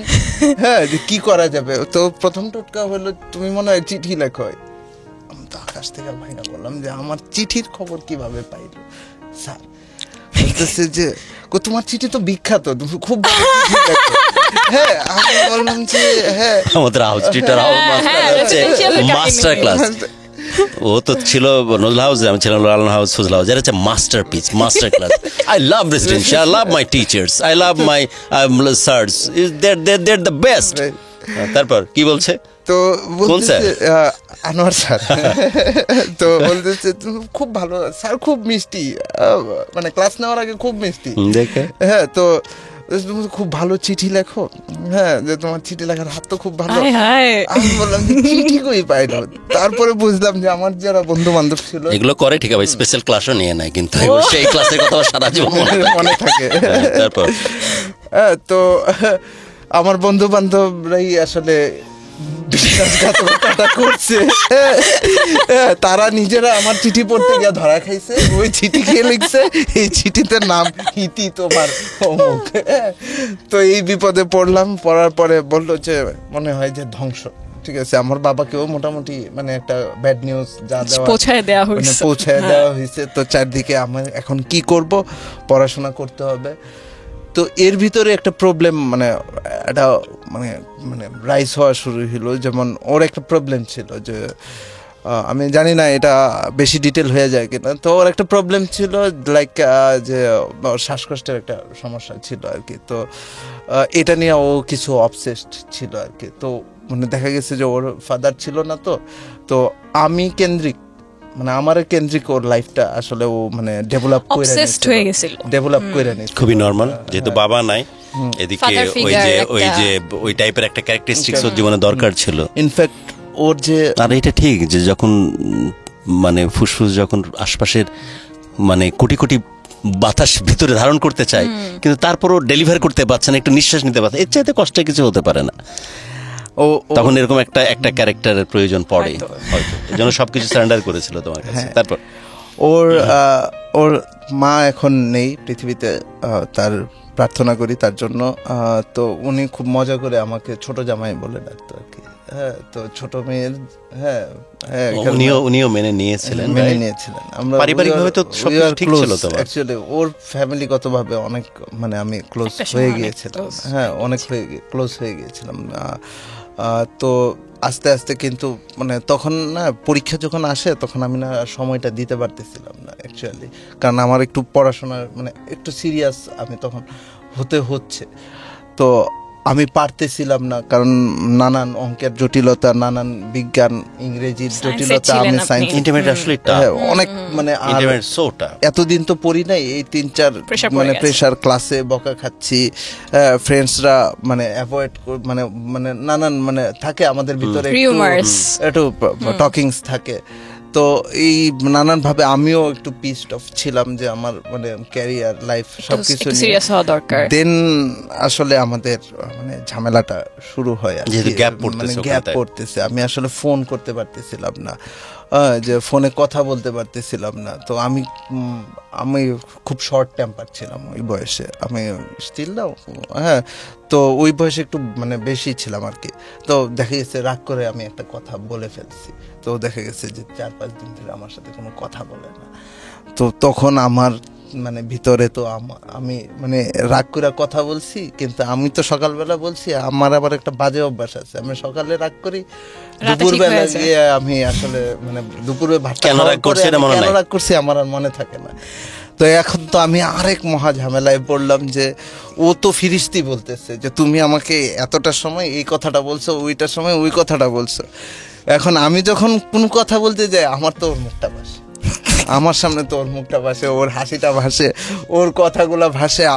আমার ভিতরে তো আর কোনো শব্দ আমি বের করতে পারতেছি না। আমার কাছে ভালো শব্দ ছাড়া আর রাগ করার কোনো শব্দ নেই, কারণ আমার রাগ কমে গেছে। এখন আমি রোমান্টিক হয়ে আছি, কিন্তু সে আমার সাথে রাগ করেই যাচ্ছে। আচ্ছা, আমি বললাম লিমিট পরীক্ষাটা দিই, হ্যাঁ দেখি কি হয়। এর মধ্যে কেমিস্ট্রির উপপাদ্য ঢুকবে কিভাবে? উপপাদ্য এর ভিতরেও মানে তাকে 1 মাসের মতো আমি অ্যাভয়েড মানে একটু গ্যাপ স্পেস একটু করা শুরু করলাম, যে কারণ ও যেহেতু আমার প্রতি অনেক বেশি আসক্ত হয়ে গেছে, তো আমি ওকে একটু মানে একটু ধাক্কাই দেওয়া শুরু করলাম আর কি। মানে কথা দিয়ে হোক, মানে চিঠি না লিখে হোক, আমরা চিঠি লিখতাম নিয়মিত, অ্যাট লিস্ট পড়ালেখা তোমার ঠিকঠাক। হ্যাঁ, তারপর তো ফাইনালি হলো মানে আমাদের রাগারাগি মানে এক পর্যায়ে হলো যে মানে আমি প্রথম পরীক্ষাটা দিলাম বাংলা পরীক্ষা তো দুর্দান্ত হলো, কারণ বাংলা সাহিত্য তো এটার পেছনে কৃতিত্ব মেয়ের টপ নচ বাংলা সাহিত্য। তো বাংলা সাহিত্য, কিন্তু ইংরেজি পরীক্ষা যেদিন দেব এই দিন হলো মানে দুর্যোগের শুরু। তো ওই দিন হলো কি আমি ইংরেজিতে অনেক ভালো রেজাল্ট করতাম, তো ওই দিন ইংরেজি পরীক্ষা আমার খুব মানে প্রায় ডিজাস্টারের মতো পরীক্ষা হলো। আমি আসলে কনফিউজ ছিলাম যে আমি আসলে ইংলিশে কত পাবো না পাবো, অনেক খারাপ করতে পারে। ওই দিন আসলে আমি আমার নিজেরে আসলে মানে আটকায় রাখতে পারি না। ওই দিন আসলে আমার প্রথম কথা হলো আমার নিজের উপরে ওই দিন মানে জেদ চাইপা গেছিল যে আমি হোয়াট আই এম ডুইং, আমি আসলে কি করতেছি, আমার প্রিপারেশন নেওয়া উচিত। হ্যাঁ, দেখা গেছে যে ইনফ্যাক্ট ওই দিন পরীক্ষার সময় ওর সাথে রাতে ঝগড়া করার পরে সকালবেলা আমার 9টা 9:30 বেজে গেছে, 10টা থেকে পরীক্ষা। আমার ফ্রেন্ডরা ডাইকা গেছে, লাকিলি আমার একটা ফ্রেন্ড তার অ্যাডমিট কার্ড ফেলে গেছে, সে আইসা দেখে যে কি ঘুমায় থাকতো তো? আমি ঘুমায় থাকতাম, চিন্তা করা যায়। আমি ঘুমায় থাকতাম। অ্যাডমিট কার্ড ফেলে গেছে, অ্যাডমিট কার্ড নিতে এসে দেখতেছে তুমি ঘুমায় আছো। আমাকে ওইখান স্কুল থেকে কিন্তু গাড়ি নিয়ে যায়, হ্যাঁ, গাড়ি চলে গেছে অলরেডি, চলে গেছে। ও আবার রিকশা ভাড়া স্কুলের করে মাঠের মধ্যে গাড়ি থাকে, হ্যাঁ, ব্যাক করে এসে আমাকে ঘুম থেকে তোলার পরে আমি 9:30 জেগে ঝগড়া করছে, গল্প করছে, ওদের ঘুমাচ্ছে। চিন্তা করা যায়। পরে তো দেন হলো আস্তে তখন হলো পরীক্ষাটা যখন খারাপ হলো তখন তো মাথা একদম মানে আমি 17.5 হয়ে যে ফ্রাস্ট্রেশন, নিজের উপরে ফ্রাস্ট্রেশন, কিছু পারি না, কি করতেছি। তো ওরে বললাম যে ওইখানে হ্যানতেন। তো ওই দিন আবার একটা কাজ করলাম রাগে, যে ওর লেখা যত চিঠি আছে আমি সব পোড়ায় ফেললাম,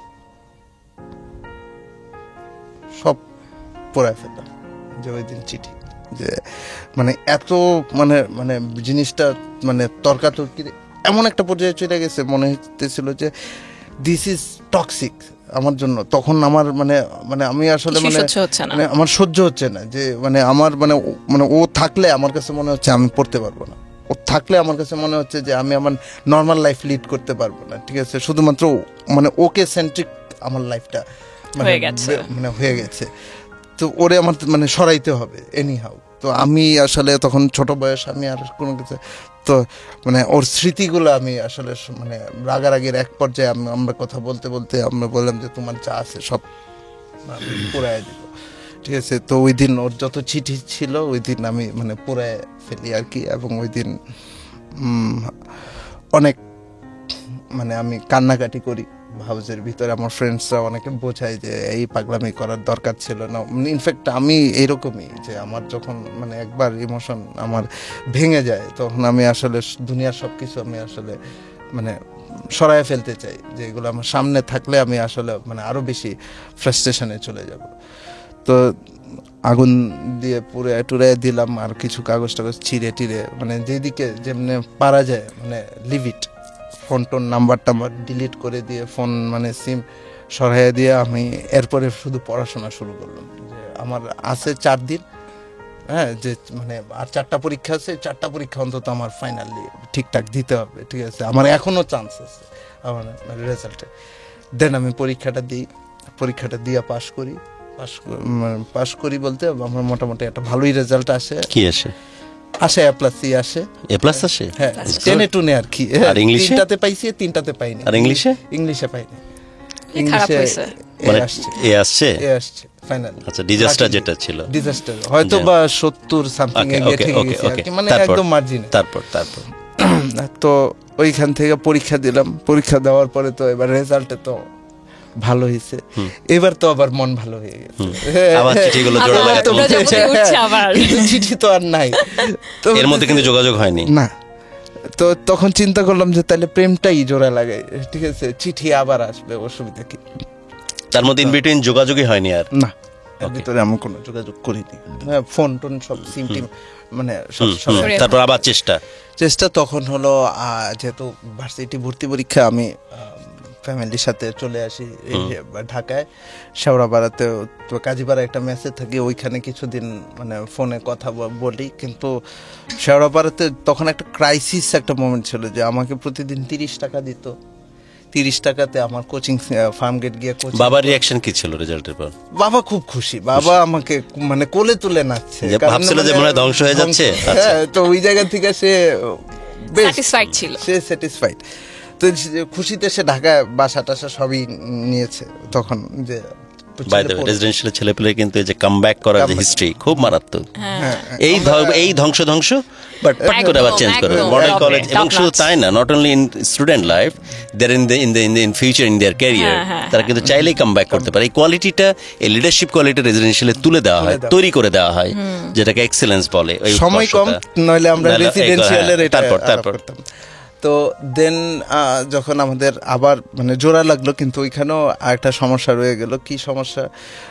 যে আমার প্রতিদিন 30 টাকা করে দেওয়া হইতো। আমি 30 টাকার ভিতরে আমি ফার্মগেট যাব, ফার্মগেট গিয়ে কোচিং করব, কিছু খেতে মনে চাইলে আমি খাবো, খেয়ে আবার ভাড়া দিয়ে এখানে আসবো। তো এখন ফোনে হলো রিচার্জ করতে হবে। তো দেখা গেছে যে কোনো দিন, হ্যাঁ, যে এরকম 15 টাকা বা 10 টাকা করে আমি সেভ করতে পারতাম আর কি, যে বাস দিয়ে যাতায়াত করলে যে 10 টাকা সেভ হইতো। তো 2 দিন যাতায়াত, 3 দিন ক্লাস করার পরে আমার 30 টাকা সেভ হইতো। আমার এখনো মনে আছে যে আমি 30 টাকা ফোনে রিচার্জ করতাম তার সাথে কথা বলার জন্য। তো তখন না ওই যে অবসেশনের বললাম, যে ওই জায়গাটা থেকে ও আরো আমাকে দায়িত্ব নিতে বলতো, ও আমাকে একটু হালকা প্র্যাকটিক্যাল হইতে বলতো। তো আমি না ওই প্র্যাকটিক্যালটা হইতে পারতাম না। কি কারণে হইতে পারতাম না, এই কথাটা কখনই ওরে বলা হয় নাই, যে আসলে একটা ছেলে 3 দিন ক্লাসে গিয়ে 10 টাকা করে 30 টাকা জমায় আসলে সে প্র্যাকটিক্যাল লাইফ নিয়ে আসলে কথা মানে আমি তখন কিভাবে ভাববে, কিভাবে চিন্তা করবে। ওই যে 30টা টাকা, ওই যে মানে তখন তো আর এখনের মতো কল রেটও ছিল না, তখন তো আর একটু বেশি টাকা কল রেট ছিল। ওই 30টা টাকা যে 4টা মিনিট বা 5টা মিনিট আমি কথা বলবো, ওই 5টা মিনিট আমি শুধু ওর সাথেই কথা বলতে চাইতাম, যে এত কিছু আমার মাথায় তখন মানে ঢুকতো না। আমরা কেন প্রেমটা আমাদের আগের মতো হয় না, আমরা যেভাবে শুরু করছিলাম ওই কথাগুলো কেন আমরা বলি না, আমরা কেন মানে অন্যদিকে আমরা চলে যাচ্ছি, আমাদের মানে মানে সম্পর্কটা কেন অন্যদিকে চলে যাচ্ছে। তো ওইখান থেকে একটা ধাক্কা মানে শুরু হয় আর কি। তো এই যে মানে এই 30 টাকা একটা জটিলতা শুরু করলো। এই 30 টাকার জটিলতা আমার বাসায় পর্যন্ত চলে আসলো, যে আমি একদিন মানে বাসায় রিয়াকশন দেখায় ফেললাম। আমি 30 আটকায় থাকতে চাই না, Finally- 300 টাকা দিই, এরকম তো। এরকম বিষয়টা এটা যে মানে কমন একটা ফ্যাক্ট, সবাই ফাইনালি না না, বলছে অনেক সুন্দর করে কথাটা, বলছে অনেক সুন্দর কিন্তু করে। ওই সময় 30 টাকার জটিলতা, it's a very significant role in his life. 30 টাকা জটিলতা, এই 30 টাকা জটিলতাকে ভাঙতে গিয়ে বাড়িতে বিদ্রোহ ঘোষণা করলো। 30 আমি আটকায় থাকতে, আমাকে 300 দেয়। 300 টাকা এবং 30 টাকা জটিলতার কারণে বউ চাই স্বামী স্ত্রী টাইপের একটা সম্পর্কের দিকে যাইতে, আরো পারতেছে না, ও ফ্যান্টাসিতে থাকতেছে, কারণ 30 টাকাতে আটকায় আছে। সংগ্রাম। It's a very significant sentence, যে 30 টাকা জটিলতা। হ্যাঁ, তারপর দেন আমরা যখন বাসায়, তো আমি ফাইনালি বলেই দিলাম এক ফাঁকে, এই জটিলতা থেকে বাঁচার জন্য, যে এক ফাঁকে যে আমি একটা মেয়ের সাথে কথা বলি। তো তখন বাসা থেকে আমার খুব একটা গুড ফিডব্যাক আসে নাই, কারণ হলো তখন আমি মাত্র ইউনিভার্সিটি পরীক্ষা দিচ্ছি। তো ওই সময়ে একটা মানে ঘটনা, মানে এই টোটাল প্রেশারে ও একটা প্রেশার দিচ্ছে, চলো আমরা বিয়ে করে ফেলি, বা আমার ফ্যামিলিতে আমি কথা বলতেছি, তুমি তোমার ফ্যামিলির সাথে কথা বলো। হ্যাঁ, তো 3 দিকের ধাক্কায়, আর এইদিকে আবার ভর্তি পরীক্ষা দিতে গেলাম। তো এই ধাক্কায় যতগুলা পরীক্ষা দিলাম, যত ইউনিভার্সিটিতে, মানে লাকিলি সবকটাতেই ফেল, মানে সব ইউনিভার্সিটির থেকেই আউট। মানে ফার্স্ট ফোকাস তো ছিল না, ওরকম কোনো ফোকাস ছিল না। ফোকাস ছিল যে কিভাবে ওকে বিয়ে করা যায়, ফোকাস ছিল 30 টাকা 300 টাকা কেমনে করা কিভাবে যায়? 300 টাকা করা যায়। ফোকাস তো ওই দিকে, ফোকাস তো আসলে পড়াশোনার দিকে না। তারপরে বাসা থেকে যখন মানে মানে বাবা তো লিটারালি মানে মানে রেগে মেগে ফায়ার, যে এরকম তুমি বিয়ে করতে চাও, হ্যাঁ নাও, তোমাকে 50,000 টাকা দিচ্ছি, যাও মেয়েরে নিয়ে থাকো, মানে এইভাবে বের করে দিচ্ছে আর কি। দেখি যে বাবাও বের করে দিচ্ছে একটা সিচুয়েশন। তো তখন মানে ওই সময়টা আমার খুব মানে খুব খারাপ কাটছে আমার লাইফে, খুব খারাপ। আমি আসলে কারোর সাথে তখন শেয়ার করতে পারি না। আমি যে আমার মানে যারা আমি ভালোবাসি তারাই যে আমি শেয়ার করব, ঠিক আছে, সে এই জিনিসটা শোনার, আমি তোমার সাথে থাকতে চাই, তুমি আমাকে নিয়ে যাও, এর বাইরে কোনো কথা নাই তার কাছে। আমার এমনও সময় গেছে, আমার স্পষ্ট মনে আছে, মানে এমনও সময় গেছে আমি কান্না করতে করতে, লাইক সিনেমাতে যেরকম দেখায় না যে বাইপোলার ডিসঅর্ডার যেরকম সিচুয়েশন হয় না, তো আমি দেখতেছিলাম যে আমি আমার সাথে মানে আমার ভিতরে আমি আমার সাথে কথা বলতেছি। আমি এরকম হইতো যে আমার যে টেবিল ছিল, পড়ার টেবিল ছিল, আমি পড়ার টেবিলের নিচে গিয়ে আমি মানে বসে থাকতাম। ডুয়াল পার্সোনালিটি, একটা মানে কাইন্ডে আমি তখন ডুয়াল পার্সোনালিটি, আমি ওই ক্রাইসিসটার ভিতরে যাচ্ছি। আমি অনেক কান্না করতাম, আমি অনেকবার বড় বুঝায় মানে বলতে চেষ্টা করতাম যে দেখো আমি একটা প্রবলেমের ভিতর দিয়ে যাচ্ছি, মনে হচ্ছে যে আমার একটা সমস্যা হচ্ছে, আমি আমার নিজের মানে আমি কন্ট্রোল করতে পারতেছি না। আমি আবার বাসায় বলতেছি, মানে বাসায়ও এরাও তো আসলে মানে এই জিনিসটার সাথে ইউজ টু না, যে আসলে ওর কি হয়েছে, মানে হঠাৎ করে কি হয়েছে। তো আমার ছোট ভাইটা মানে প্রায় মানে উকি দিয়া দেখার চেষ্টা করতো যে আমি মানে কই আছি, মানে ও আমারে অনেক সাপোর্ট দিছে আর কি ওই বয়সে। ও না থাকলে হয়তো বা আমি মানে এখন মানে আরো খারাপ মানে পরিস্থিতিতে থাকতাম। ইনফ্যাক্ট ওর জন্য মানে আমি মানে রেস্কিউ হয়ে আসছি। ওকে, তারপর ওই ছোট ভাই বারবার খেয়াল করে, তো তখন মানে এই সিচুয়েশনটা না, এটা একটা ট্রমাটাইজ সিচুয়েশন। আমি কাউরে এক্সপ্রেস করতে পারতেছি না, বা আমার আশপাশের লোকজন এই সিচুয়েশনটা শোনার জন্য আসলে মানে আমার কাছে মনে হচ্ছে, এখন আমি বুঝতেছি যে তখন তারা রেডি ছিল না। তো আমি কান্না করছি, আমি মানে খাটের নিচে গিয়ে আমি মানে বসে থাকতাম। আমি একটা রুমের ভিতরে আমি দরজা মানে ক্লোজ করে দিয়ে আমি পাগলের মতো পাগলামি করতাম। হ্যাঁ, আমার কাছে মনে হতো কিছু একটা মানে আমার মানে জানলা দিয়ে চলে আসতেছে, মানে ইটস লাইক মানে টোটালি একটা সিচুয়েশন। এবং এদিকে ফ্যামিলি থেকে প্রেশার আসতেছে, আমি ফ্যামিলির সাথে একটা তখন তর্ক যুদ্ধ ব্যাপক চলতেছে যে আমি সিনেমা বানাবো, হ্যাঁ সিনেমা ছাড়া আমি কোনো কিছুই করব না। এই বোধ কি ওখান থেকে আসছে তোমার? না, সিনেমাটা আমি একটু আরো আগে থেকে থেকেই ওকে, ছিল। তারপর সিনেমা বানাবে, হ্যাঁ, তারপর? তো আমি সিনেমা বানাবো, এটা আমার ফ্যামিলি কখনোই মাইনা নিবে না। বলতেছে যে মানে বাবা বলতেছে আমার ছেলে কি পাগল হয়ে গেছে, যে মানে মানে কেন সিনেমা বানাবে, আমাদের বংশে কেউ তো কখনোই সিনেমা বানায় নাই বা কোনো কিছু করে নাই, এই লাইনে আসলে আছে কি, বা মানে আমি তো কোনো লাইন ঘাটও চলি না। তো এই জিনিসটা তখন আমাকে আরো হিট করতেছে। কি কারণে হিট করতেছে? কারণ আমার পছন্দের যা আমি বলতেছি কিছুই পাচ্ছে না। কিছুই পাচ্ছি না, মানে আমার কাছে পুরো পৃথিবীটাই নিঃস্ব, মানে মানে শূন্য। মানে আমার কাছে মনে হচ্ছে যে মানে এভরিবডি ইজ মাই এনিমি। আমার মা বাবা সবাই আমার এনিমি মনে হইতো। আমার একটা ছোটবেলার একটা ঘটনা মনে আছে যে আমার মানে এইরকম একটা সিচুয়েশন হয়েছে যে আমার বাসার যত লাইট ছিল, ঠিক আছে, আমি সব ভেঙে ফেলছি, Shit. সব ভেঙে ফেলছি। আমার আম্মা জাস্ট থান্ডার্ড হইয়া মানে বৈশা রয়েছে যে আমি মানে মানে আমি করতেছি কি, হ্যাঁ, যে আমার মানে কারণ কেউ আমার কথা বুঝতেছে না, নোবডি ইজ হিয়ারিং। আমি যারা ভালোবাসছি সে বুঝতেছে না, আমারে যারা বড় করছে তারা বুঝতেছে না, ঠিক আছে, আমি আসলে করব কি?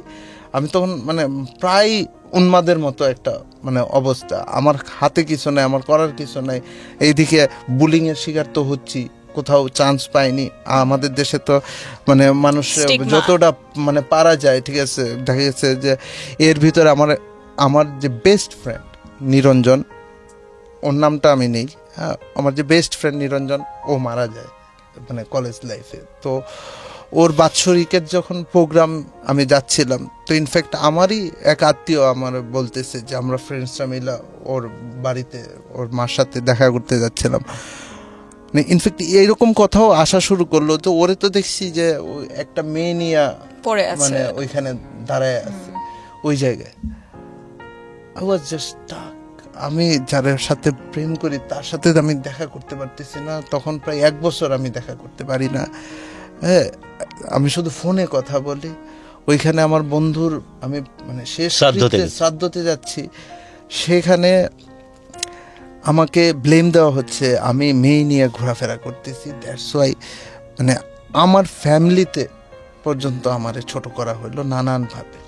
আমি আমার ওই আত্মীয়র সাথে প্রায় 10 বছর কথা বলিনি, 10 বছর কথা বলিনি ওই ঘটনার পরে। তুমি না জেনে না বুঝে একটা ইনসিডেন্ট, জাস্ট কিছুই না।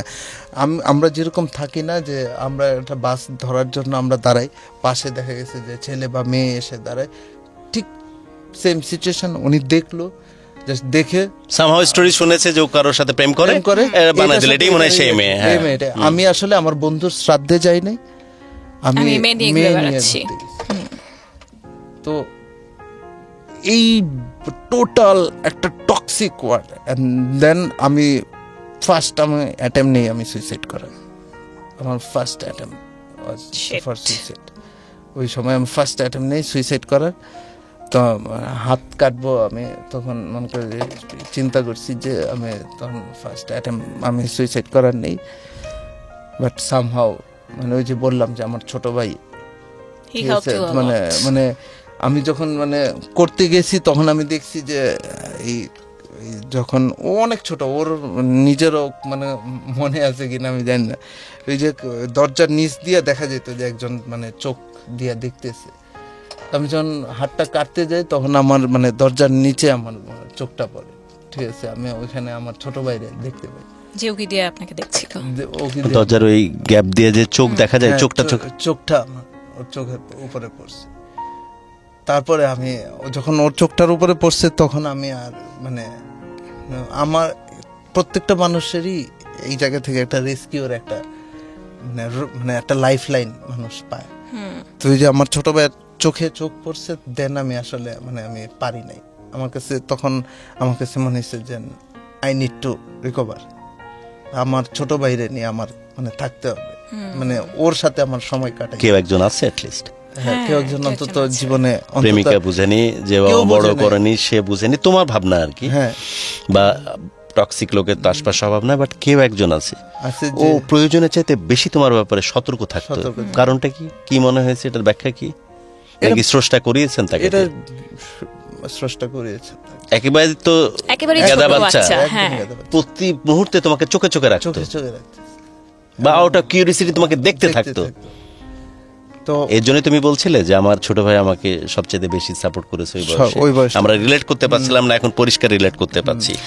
দরজার নিচে যে ক্লিয়ারটা থাকে হাফ ইঞ্চিও না, একদম, হ্যাঁ হাফ ইঞ্চিও না, এই ক্লিয়ারটা তুমি নিজেকে শেষ করার প্রিপারেশন নিচ্ছ, চোখ দিয়ে নিচে ওই ছায়ার মতো লাগছে, তোমার তাকাইছে, দেখতেছো ওর চোখ দেখা যাচ্ছে। হয়তোবা আমি অপেক্ষা করতেছিলাম যে কেউ এসে Yeah, it কেউ could be. একজন অন্তত আটকাক। আমার শেষবার আমার জন্য একটু তাকাক। হয়তোবা আমার মানে আত্মাটা চাইতেছিল যে কেউ যদি পৃথিবীতে থাকে যে আমার জন্য অপেক্ষা করতেছে, আমি যে মারা যাচ্ছি, এটা ইম্পর্টেন্ট ঠিক যে আছে। বেঁচে থাকাটা ইম্পর্টেন্ট, হ্যাঁ। কেউ বুঝুক। কেউ অন্তত আমার জন্য অপেক্ষা করতেছে, যার অপেক্ষার জন্য আমি আমার বেঁচে যাইতে আরেকটু পারি। মানে বেঁচে থাকি। তারপর তো ফাইনালি আমি ওই দিন করি নাই, আমি দরজা খুললাম, ও দৌড় দিল মানে ভয়ে। তো এখন আছে আমার ছোট ভাইয়ের কারণে, মানে আমার ফার্স্ট অ্যাটেম্পট আমি নিলাম না, তো ওইখান থেকে আমি চলে আসলাম। তো আসার পরে ওর সাথে তখন আস্তে আস্তে আমি একটু রিকভারির দিকে যাচ্ছি, ওকে আমি একটু বোঝানোর চেষ্টা করলাম যে দেখো এই প্রবলেমস আমার হচ্ছে, ঠিক আছে। তো তখন ও বললো যে দেখো আমার তো ফ্যামিলিতে মানে বিয়ে করতে হবে, বিয়ের প্রস্তাব আসতেছে, মানে অমুক জায়গা থেকে প্রস্তাব আসতেছে, তমুক স্বাভাবিক, মেয়ে সুন্দর, ওইসব এলাকায় বিয়েটা একটু আর্লি হয়, হয়, তো তোমার জন্য বাবা নাই, সো তারও মায়ের দায়িত্ব হ্যাঁ, যত তাদের বিয়ে situation। শাদী দিয়ে দেয়। ওর জায়গায় তো 100 ঠিক আছে। তারপর তো কি করব, তো আমি বলতেছি যে দেখো আমার পক্ষে তো এখন বিয়ে করা পসিবল না। ফাইনালি আমি বলে দিলাম। আমি বলে দিলাম, হ্যাঁ, যে আমার পক্ষে এখন কোনোভাবেই পসিবল না, হ্যাঁ, তো এখন আমার সময় লাগবে। তো বলতেছে যে তোমার সময় লাগবে, হ্যাঁ, তো মানে কিসের জন্য সময় লাগবে? আমি বলছি যে কিসের জন্য সময় লাগবে, তুমি বুঝতে পারতেছো না, আমার কোনো ক্যারিয়ার নাই, আমি এখনো কোনো ইউনিভার্সিটিতেই চান্স পেলাম না, হ্যাঁ, তো আমি আসলে মানে কিভাবে মানে আমি আগাবো। বলতেছে এগুলা কিছুই লাগবে না, তুমি মানে চলে আসো, ভালোবাসার আমরা একসাথে বাংলাদেশ। বিয়ে ওই রেসপন্সিবিলিটি নিতে চাচ্ছে যে খুলনাতে এসে থাকো, বাকি আস্তে ধীরে হবে, এরকম হবে এরকম। বাট আমার তো তখন আমি তো আসলে আমার ফ্যামিলি, সেটা তোমার ব্যাপার, বাট মেয়ের ফ্যামিলি কিন্তু কায়মনো বাক্যে তোমাকে একদম ভেতর থেকে গ্রহণ করে নিয়েছে, এটা নাহলে তোমাকে এইভাবে অ্যাপ্রোচ করতে না। অ্যাপ্রোচ করতো। আমি তখন আমি পারি নাই, ক্লিয়ার কাট বলো, তুমি পারো। আমি পারি নাই। ইনফ্যাক্ট ও অসুস্থ ছিল, ও অনেকবার দেখো তুমি অসুস্থ, বুঝাই যাচ্ছে যে পাগল হওয়ার জোগাড়, চাকরি কোথাও টিকনি, বাবা মার সাথে সম্পর্ক ভালো না, গোটা সমাজ ফ্যামিলি তোমাকে মোটামুটি অচ্ছুতের মতো ব্যবহার করে তোমার সাথে। এরকম একটা মালকে শুধু যারা ভালোবেসে আপন করে তারাই ক্লোজ করতে চায়, আর বাকি গোটা দুনিয়া এখান থেকে পালাইতে চায়, ঠিক না বেটি? একদম ঠিক। সঠিক ভালোবাসা দেখা পাইছিলা ভাই? পরে তুমি কি বললা? আমি যাব না। তো তারপর? ফাইনালি ওর যখন শ্বাসকষ্টের যে প্রবলেমটা হয়, তো ওইটা নিয়ে তো ও শুধু এইটার বাইরেও ওর মানে একটা প্রবলেম হয়েছিল পিঠের হাড়ে, তো ওইটার চিকিৎসা চলতেছিল, তো তখন ট্রিটমেন্ট চলতেছিল, তো আমাকে তখন যেতে বলছে। অনেস্টলি যদি বলি, আমার পকেটে টাকা ছিল না ওই দিন, তার সাথে যে আমি দেখা করতে যাব।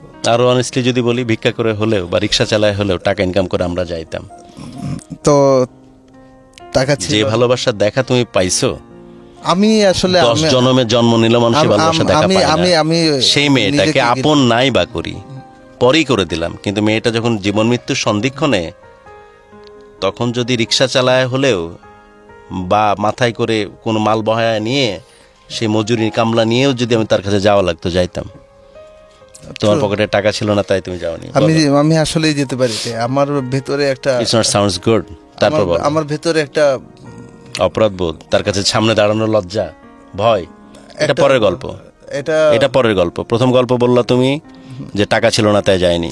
আসলে আমি তখন বললাম আমি মুখ বাইন্ধে দরকার আমি কামলাগিরি করে আমি চাইতাম আমার ওই জায়গায় যাইতে, যে মেয়েটা জীবন মৃত্যুর সন্ধিক্ষণে আমি তাকে গ্রহণ করবো না, that is another discussion. But মেয়েটা জীবন মৃত্যুর সন্ধিক্ষণে, যে মেয়েটা চোখে চোখ রেখে হাতে হাত রেখে আমি ভালোবাসাকে কাছ থেকে দেখেছি, যে ভালোবাসা অসম্ভব দুষ্প্রাপ্য আজকের তারিখে, ছেলের কাছে মেয়ে, মেয়ের কাছে ছেলে অসম্ভব সহজলভ্য আজকের তারিখে,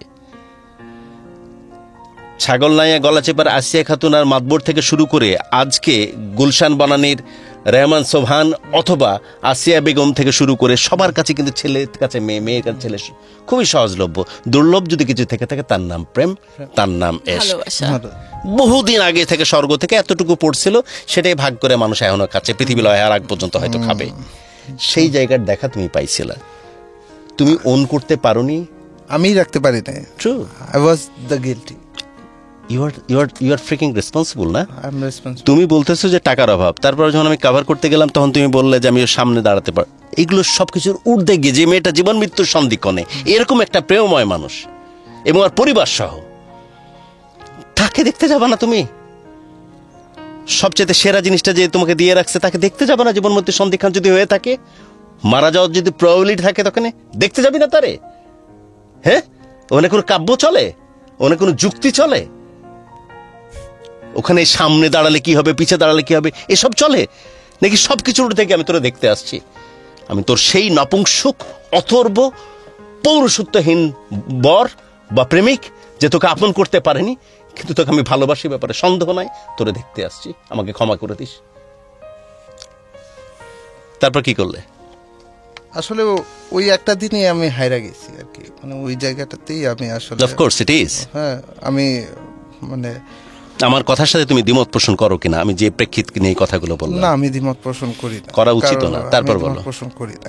সো ইটস ট্রু, অনেক কিছু দিয়ে অনেককে আমি রিলেট করতে পারছি যেহেতু আমার রেজিডেন্সিয়াল মডেল কলেজের ছোট ভাই, সেই কারণে রিলেট করতে পারছি যে ওই সময় বয়সটাতে, যে সময় বয়সের কথা বলতেছিল, যখন নজরুল হাউজের বাবা রেখে যায়, আমাকে রেখে যায় লালন হাউজে আমার বাবা, ঠিক একই রকম, হয়তো 15-20 বছরের গ্যাপ ইন বিটুইন, কিন্তু একই রকম অনুভূতির ভেতর দিয়ে গেছি।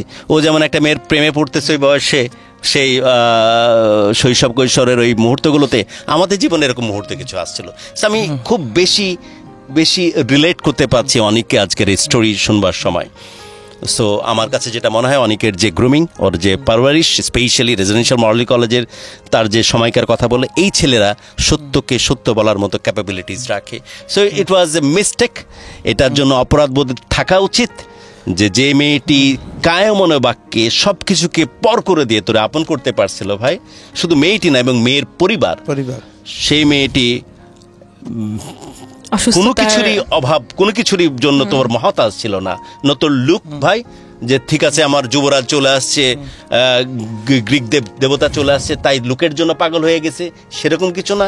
না লেখাপড়া সেই জেল্লা, ভার্সিটিতে ভর্তি হতে পারোনি তখন, সেই মুহূর্তে বাবা মা বাড়ি থেকে বের করে দিচ্ছে, তোমার হাতে 5টা পয়সা নাই, সেই অবস্থাতে তোমাকে ওপেন করে নিচ্ছে যে তুমি যে কোনো মূল্যে আমার কাছে থাকবে, আমি তোমাকে সামলায় নেব। কারণ একটা এবং একমাত্র কারণ কি? ভালোবাসি, সে তোমাকে ভালোবাসে। আর তখন তুমি বললা যে তার হার্টের পেছনে প্রবলেম, তার এই নিঃশ্বাস শ্বাস প্রশ্বাসের ব্যাপারটা খুব কষ্টের জায়গা গেছে, তুমি টাকার কারণ বললে, পরবর্তী তুমি চিন্তা করলো সামনে মনে আমি দাঁড়াতে পারবো না। অ্যাবসলিউট মিস্টেক তুমি করেছো। বলো। আমার কাছে তখন মনে হয়েছে যে আমি আসলে মানে ওরে ধোকা দিয়েছি।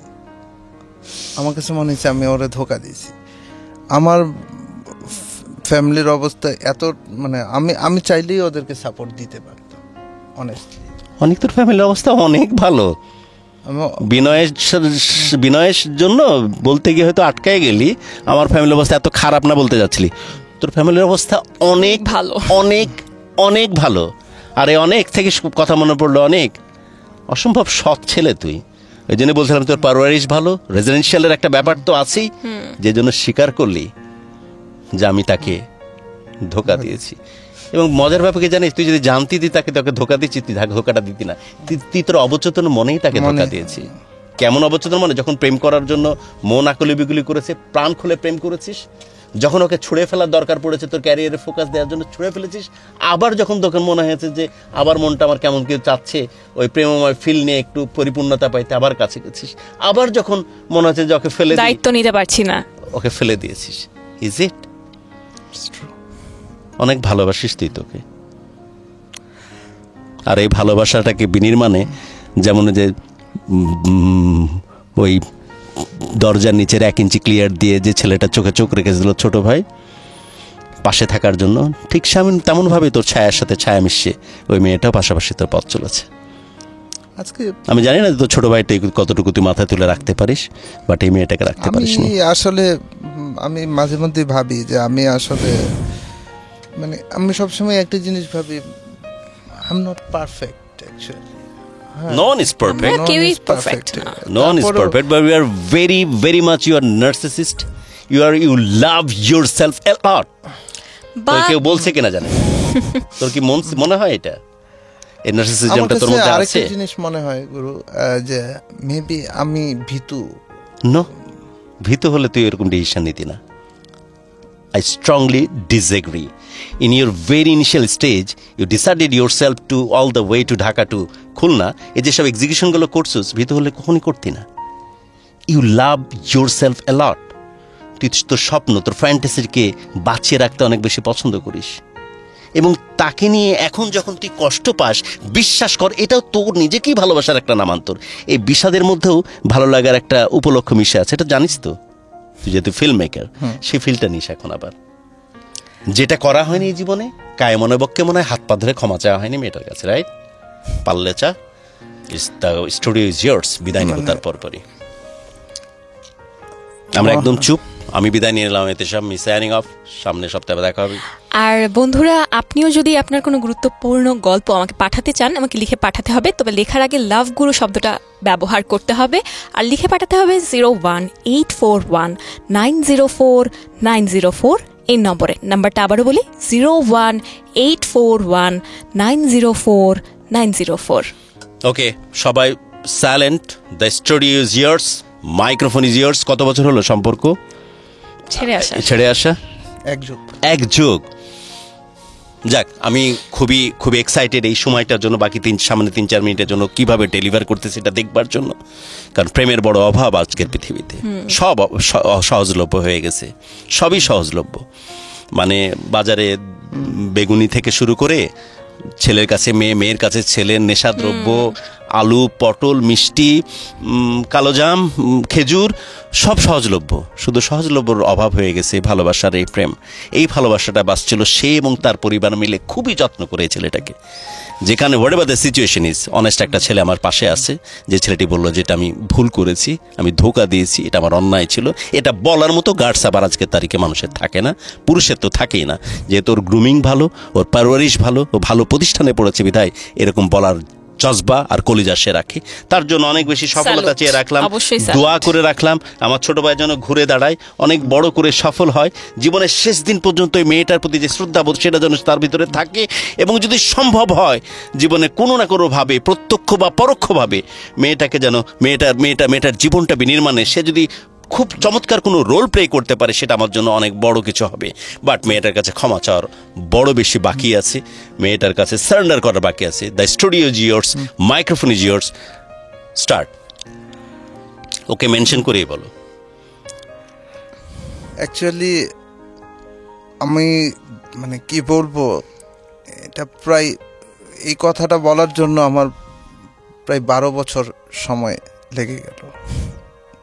এটা প্রায় এক যুগ, প্রায় 12 বছর ধরে আমি একটা সরি বা একটা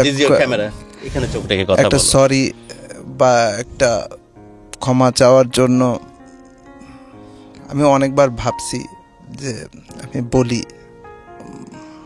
আমি আসলে বলতে পারি নাই। হ্যাঁ, আমি আসলে তোমাকেই ভালোবাসছিলাম, বাট আমার যে ভালোবাসার যে জায়গাটা স্টিল না ওই আগের মতোই আছে। আমি অপেক্ষা করা আমার উচিত না, কিন্তু আমি জানি না বোকার মতো এখনো মানে তোমার মতো কারোরই অপেক্ষায় হয়তো বা করি। যেন আমি এখন অনেস্টলি বলতে আমি কোনো মেয়ের সাথে কথা বলতে পারি না, কোনো মেয়ের সাথে মানে আমি ওইভাবে মিলতে পারি না, অনলি বিকজ যে তোমার যে অবসেশনটা মানে এই অবসেশনটা এখনো আমার ভিতরে কাজ করে। পৃথিবীর প্রত্যেকটা মেয়ের ভিতরেই আমি আসলে মানে তোমারে খুঁজতে চাই আর কি, তোমারে খুঁজতে পাই। তো আমারে পারলে কখনো ক্ষমা করে দিও যে আমি যা পারি নাই। হ্যাঁ, আর কি বলবো আসলে, মানে আমি যাই বলি আসলে এটা মানে কম হবে আসলে। আমার মানে অনেস্টলি বলতে গেলে আমার তোমার পায়ে ধরে ক্ষমা চাওয়া উচিত ছিল। হ্যাঁ, আমার এটা করা উচিত হয় নাই তখন। এটা খুব মাত্রায় সেলফিশ বিহেভিয়ার ছিল আমার। আমি অনেক বাজে শব্দ ব্যবহার করছি তোমারে নিয়ে, তোমার ফ্যামিলিরে নিয়ে। আমি অনেক শক্ত টাইপের একটা মানুষ, কিন্তু আমার কাছে মনে হয়েছে যেহেতু আমি এই সুযোগটা পাইছি, আমি ক্ষমা চাই। ক্ষমা করা তো তোমার ফ্যামিলির সাথে আমি খারাপ বিহেভ, ফাইনালি লাস্ট দিকে আমি খারাপ বিহেভ করছি। হ্যাঁ, তো that was all my mistake, all my wrong. And I am the guilty person for everything. So আমি আসলে দায় স্বীকার করে নিলাম। আর যেহেতু তুমি এখন নতুন একটা ফ্যামিলিতে আছো, তুমি ভালো থাকো, বেটার থাকো, যতটুকু পারা যায় হ্যাঁ ভালো রাখো। আমি জানি যে আমার বিশ্বাস তুমি পারবা। হ্যাঁ, আর আমি তোমাকে মনে রাখবো। মোরলেস যত তাড়াতাড়ি আমার ভুলে যেতে পারবা, তত বেশি ভালো থাকবা নতুন একটা ফ্যামিলিতে। আজ এ পর্যন্তই বন্ধুরা। ওকে, টাটা, বাই বাই, নেক্সট প্রোগ্রামে দেখা হচ্ছে।